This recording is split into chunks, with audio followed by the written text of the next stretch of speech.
Hi friends, வணக்கம்.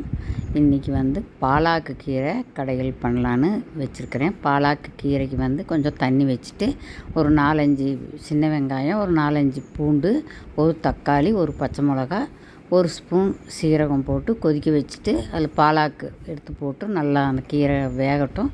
அது வேகட்டும். நான் சைடில் வறுவலுக்காக ஒரு வாழைக்காயை கட் பண்ணி வறுவல் பண்ணிக்கலாம் அப்படின்னு கட் பண்ணி வச்சுக்கிறேன்.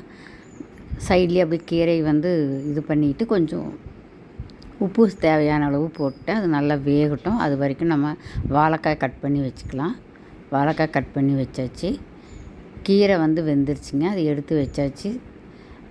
வாழைக்காய் வறுவலுக்காக நான் ஒரு ஃபேன் அடுப்பில் வச்சு கொஞ்சம் கடுகு, கருவேப்பிலை, வரமிளகா, கொஞ்சோண்டு பெருங்காயம் போட்டு அது நல்லா கடுகு பொரிஞ்சோன்னா நம்ம வாழைக்காயை எடுத்து போட்டு நல்லா வதக்கி விட்டுட்டு உப்பு சேர்த்துக்கிறேன்.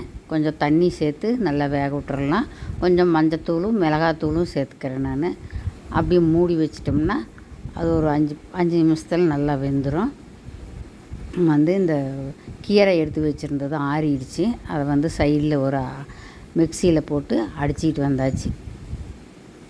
ஒரு பல்ஸ் ஒன்று விட்டால் போதுங்க. அது நல்லா குறப்பாக நம்ம கடைஞ்ச மாதிரியே இதை வெந்துடும். இந்த காய் வெந்துடுச்சு. வாழைக்காய் ரெடி ஆகிடுச்சு. வாழைக்காய் எடுத்து வச்சாச்சு. நம்ம இந்த கீரைக்கு ஒரு தாளிப்பு கொடுத்துடலாம்.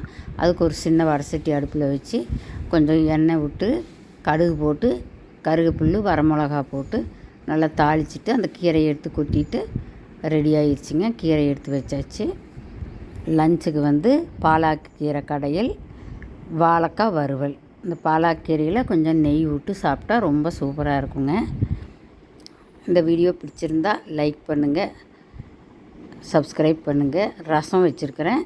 தேங்க்யூ.